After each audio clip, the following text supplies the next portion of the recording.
뜻으로 말미암아 그리스도 예수의 사도된 바울과 형제 디모데는 고린도에 있는 하나님의 교회와 또 온 아가야에 있는 모든 성도에게 하나님 우리 아버지와 주 예수 그리스도로부터 은혜와 평강이 있기를 원하노라.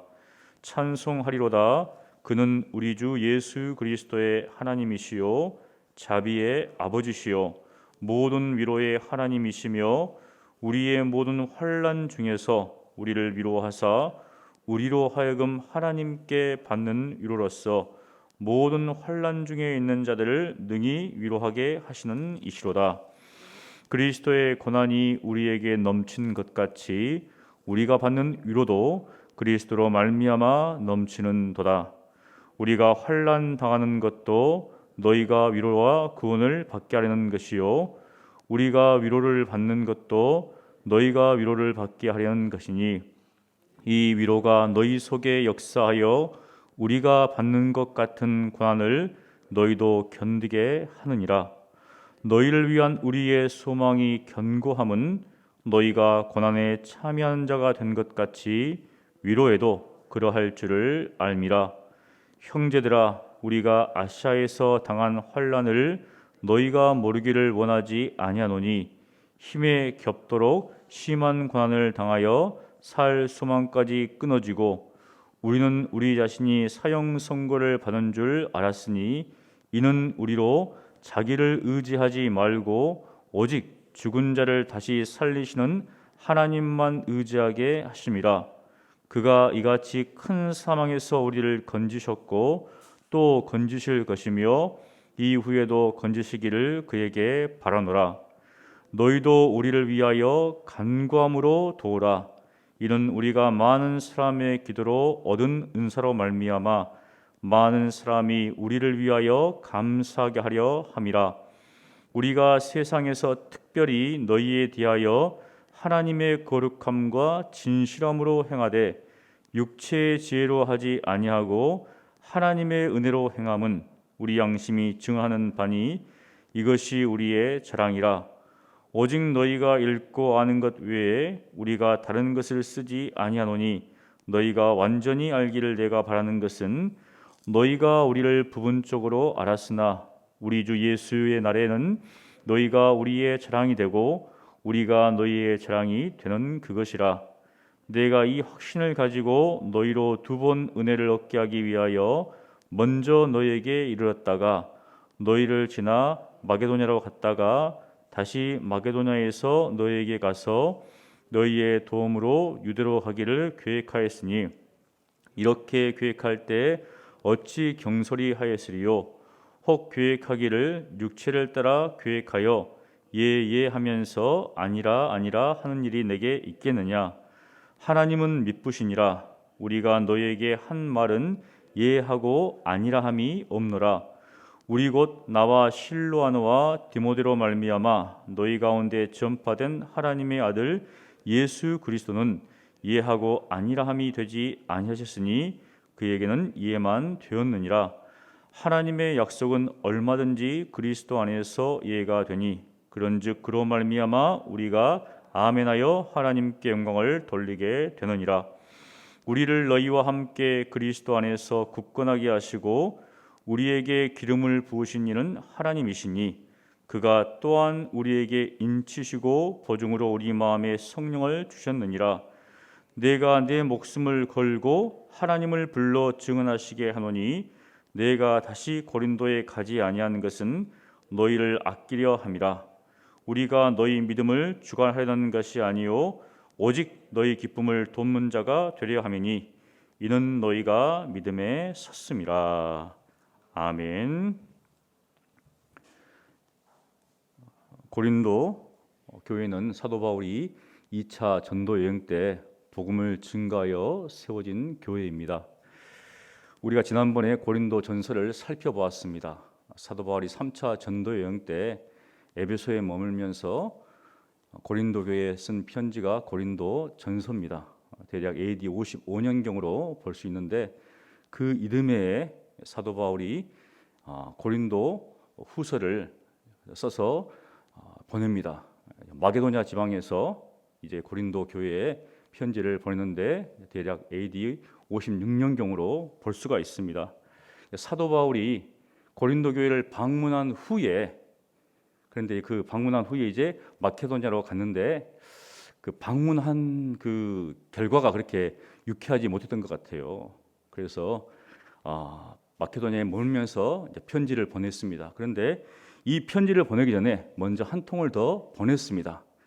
그것이 남아있지 않지만 고린도 후서에 보면 자신이 편지를 보낸 것에 대해서 이렇게 기록하고 있습니다. 2장, 고린도후서 2장 3절과 4절에 보면 내가 이같이 쓴 것은 내가 갈 때 마땅히 나를 기쁘게 할 자로부터 도리어 근심을 얻을까 염려하며 또 너희 모두에 대한 나의 기쁨이 너희 모두의 기쁨인 줄 확신함이로다. 내가 마음에 큰 눌림과 걱정이 있어 많은 눈물로 너에게 썼노니, 이렇게 되어 있는데 이 편지가 고린도 후서를 말하는 건지 잘 이제 이렇게 헷갈릴 수가 있어요. 근데 쉬운 성경이라든지 공동 번역에 보면 쉬운 성경은 그 전에 보낸 편지라는 말이 있어요. 그 전에 보낸 편지. 그리고 공동 번역에 보면 그래서 나는 여러분을 찾아가는 대신에 그 편지를 써 보냈던 것입니다. 그 편지. 그러니까 이 고린도서를 기록하기 전에 편지를 한 통 더 보냈습니다. 나는 대단히 괴롭고 답답한 마음으로 눈물을 흘리며 여러분에게 그 편지를 썼습니다. 그래서 방문한 후에 이제 마케도냐로 왔는데 그 방문한 그 상황 자체가 굉장히 힘들었던 것 같습니다. 아마 고린도 교회에서 사도 바울을 적대하는 사람들과 통해서 뭔가 좀 분란이 있었던 것 같아요. 그래서 그런 답답한 마음을 가지고 그 편지를 보냈습니다. 그래서 눈물로 쓴 편지고 또 그 편지에 대해서 이제 가혹한 편지다. 왜냐하면 그 편지에 어떤 내용이 담겨 있는지 모르겠지만 굉장히 좀 이렇게 자신의 어떤 것들을 좀 쏟아 부어서 편지를 보냈는데 디도를 통해서 그 편지를 보냈고 디도가 다시 이제 고린도 교회에서 바울에게 왔을 때 그 디도의 이제 받아가지고 와서 이제 이야기했겠죠. 근데 이제 고린도 교회 성도들이 좀 마음들이 풀어지고 뭔가 좀 변화된 걸 통해서 사도 바울이 위로를 받고 이 고린도 후서 이 편지를 지금 쓰고 있습니다. 1절에 보면 사도 바울이 자신의 사도권을 주장합니다. 그래서 하나님의 뜻으로 말미암아 그리스도 예수의 사도된 바울은, 고린도 교회 안에 자신에 대한 그 사도에 대한 것에 대해서 부정하는 사람들이 있었던 것 같습니다. 그래서 자신의 사도권을 주장하면서 이렇게 문안 인사를 하게 됩니다. 그러면서 3절에 보면 하나님을 찬송하는데 하나님이 어떤 분이신가? 하나님은 자비의 아버지시요 그리고 모든 위로의 하나님이시다. 모든 위로의 하나님이시다. 하나님은 우리의 고통과 아픔을 살펴보시고 헤아리시는 분이시다. 그리고 우리를 긍휼히 여기시는 하나님이시다. 그것을 지금 강조하고 있습니다. 고통 가운데 우리를 위로하실 뿐만 아니라 거기서 더 나아가서 우리를 격려하시는 하나님이시다. 그것을 지금 사도 바울은 우리에게 말하고 있습니다. 왜냐하면 우리로 하여금 하나님께 받는 위로로서 모든 환난 중에 있는 자들을 위로하기 위해서 사도 바울이 여러 가지 어떤 복음으로 말미암은 고난과 고통을 당했는데 그 와중에 하나님은 그에게 위로를 베푸셨습니다. 그런데 그것으로 끝나는 것이 아니라 그 받은 위로를 가지고 바로 다른 어렵고 힘든 사람들을 위로하게 할 수 있는 그 일을 하나님께서 지금 사도 바울에게 지금 보여주셨다는 것입니다. 그래서 무엇인가 우리로 하여금 하나님께 받은 위로가 있다면 그 받은 위로를 고이 간직한 채 그냥 기뻐하고 감사하는 것이 아니라 그 받은 위로를 다른 사람들에게 나누어주는, 흘려보내는 그러한 삶을 바로 살아라. 이것을 우리에게 말씀하고 있습니다.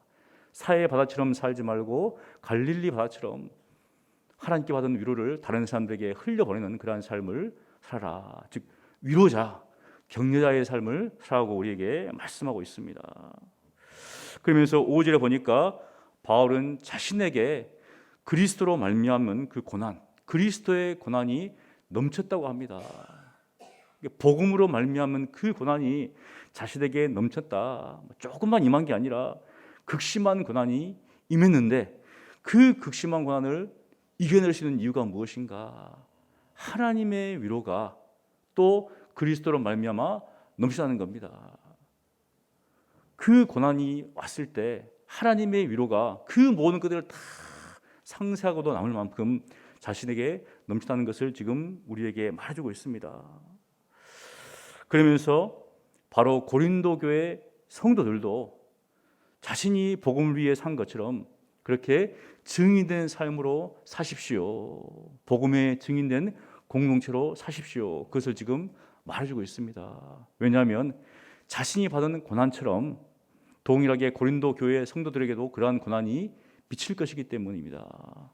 그런데 미쳤을 때 하나님의 위로가 그 모든 어려움들을 다 덮고도 남다는 사실을 지금 이야기하고 있습니다.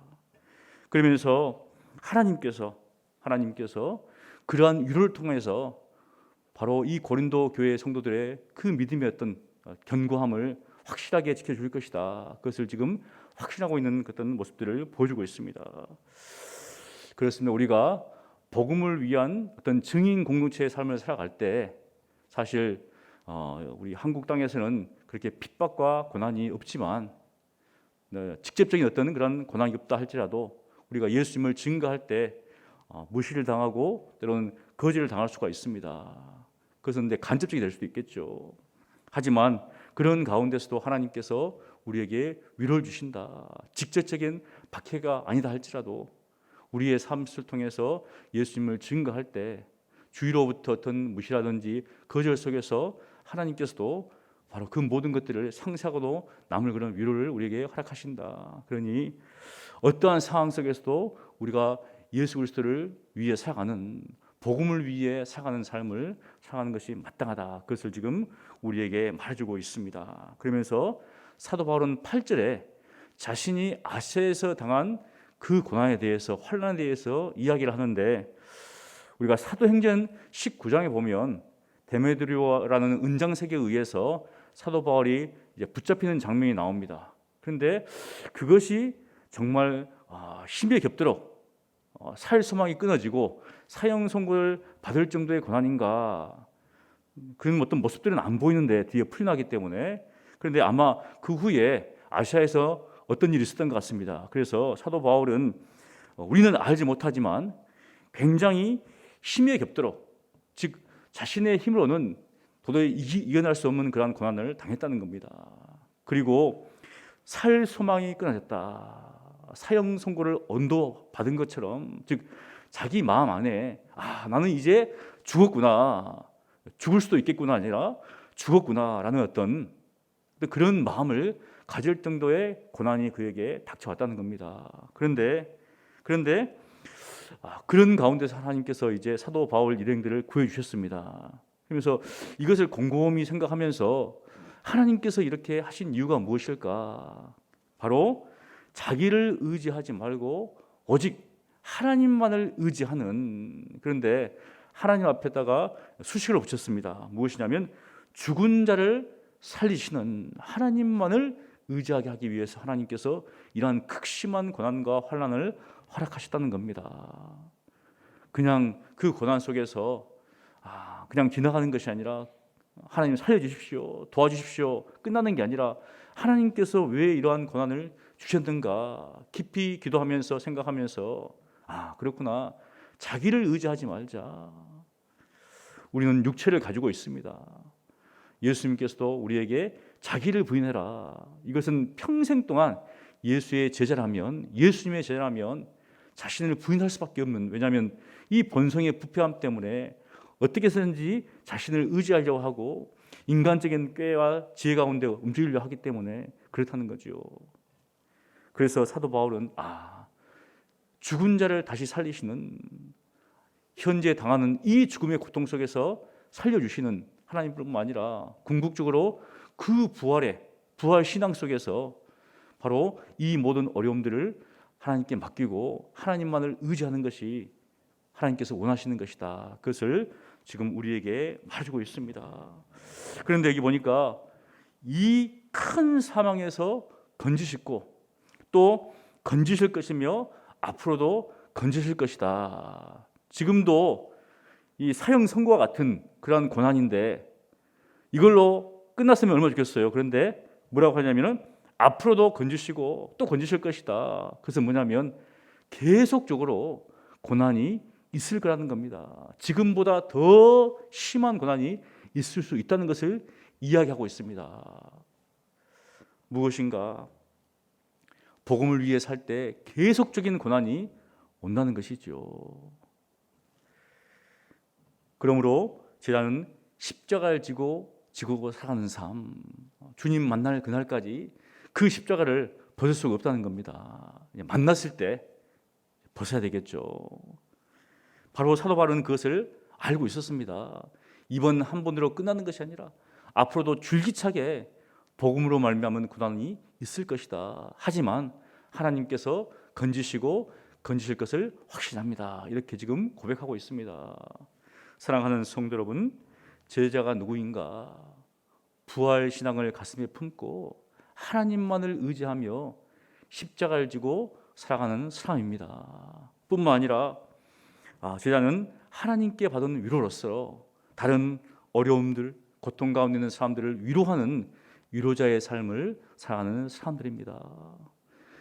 2년 동안 계속적인 이 코로나 상황 속에서 많은 사람들이 어려움과 또 고통 속에 살아가고 있습니다. 바로 우리 한국 교회가, 우리 교인들이 그러한 사람들에게 위로자가 되어야 되고, 저 우크라이나에서 정말 죽음 가운데 있는 그 수많은 사람들에게 교회가 위로자가 되어야 되고, 경제적으로, 육체적으로, 정신적으로 고통당하는 사람들, 가정과 직장과 학교와 여러 가지 된 사람들, 어려움 겪고 있는 사람들에게 바로 우리가 위로자가 되어서 살아가는 것, 그것이 신자의 삶이 아닌가, 그것을 말해주고 있습니다. 그러면서 12절부터는 이제 사도 바울이 자신이 고린도 교회 성도들에게서 어떻게 대하고 있는지에 대해서 이야기를 합니다.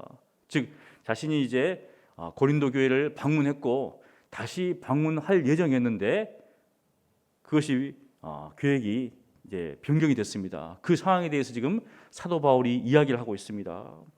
바울은 고린도 교회를 향해서 그냥 자신의 어떤 육체적인 지혜를 따라서 계획하고 한 것이 아니라는 겁니다.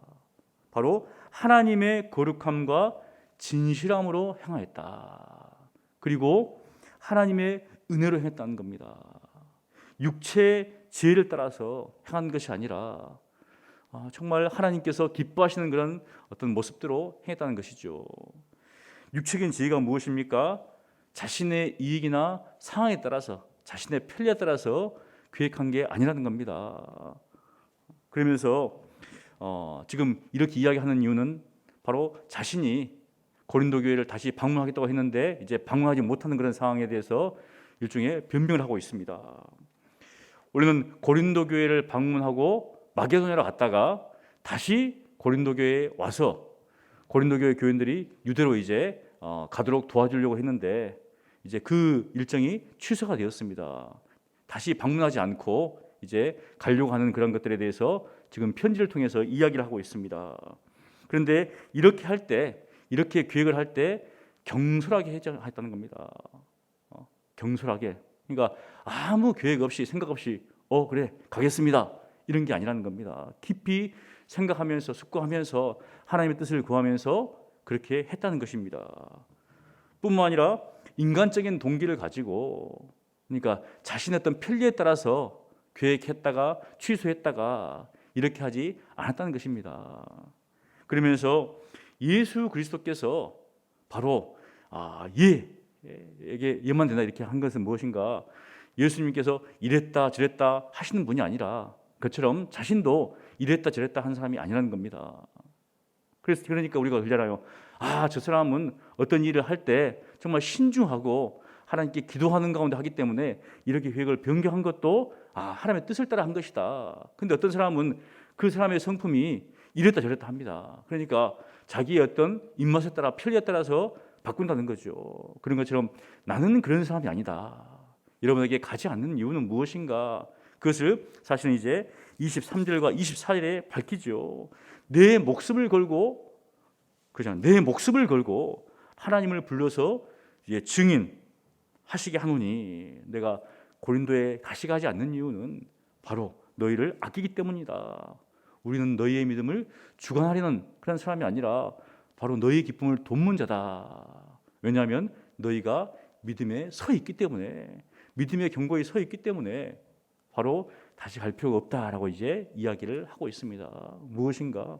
사도 바울은 바로 모든 삶, 특별히 성도들을 향하여서 하나님의 거룩함과 진실함으로서 대하고 바로 하나님의 은혜로서 행했다는 것을 보여줍니다. 그런 것처럼 우리 예수 믿는 사람들도 이 세상에서 사람들을 대할 때 어떻게 대할 것인가? 저 사람은 정말 진실한 사람이다. 저 사람은 신중한 사람이고 뭔가 분별력 가운데서 행하는 사람이다. 이랬다 저랬다 조변석해하는 사람이 아니다. 저 사람이 저렇게 하는 이유는 분명히 있을 것이다. 그것은 무엇인가? 바로 그런 어떤 신실함으로 진실함으로 살아가는 것이 제자의 삶이 아닌가 그렇게 생각합니다. 세상 사람들은 점점 악해져서 속이기도 하고 속기도 하지만 우리 예수 믿는 사람들은 신앙생활을 하면 할수록 진실한 사람이다, 신실한 사람이다, 믿을 만한 사람이다. 저와 여러분이 하나님 앞에 그런 모습으로 또 사람들에게도 그렇게 대하는 삶을 사시기를 간절히 축원합니다. 기도하겠습니다. 거룩하신 하나님 아버지, 오늘 말씀을 통하여서 우리가 예수님을 믿고 따를 때 어떠한 삶의 모습으로 살아야 할지를 보게 하시니 감사합니다. 하나님께 받은 위로로서 다른 사람들을 위로하는 위로자의 삶을 살게 하시고 격려자의 삶을 살게 하여 주시옵소서. 또 복음을 위해 살아가는 저희들 되게 하여 주시옵소서. 복음으로 말미암아 여러 가지 어려움이 온다 할지라도 하나님께 받는 위로로서 그 모든 어려움들을 넉넉히 이기는 삶을 살게 하여 주시옵소서. 또한 하나님 앞에서 사람들 앞에서 진실한 사람, 신실한 사람, 믿을 만한 삶으로 살아가는 저희들 되게 하여 주셔서 하나님의 영광을 가리는 것이 아니라 하나님의 영광을 드리며 다른 사람들에게 유익을 끼치는 그러한 삶을 살아가는 저와 우리 서문교회 될 수 있도록 역사하여 주시옵소서. 감사하고 살아계신 예수님 이름으로 기도합니다. 아멘.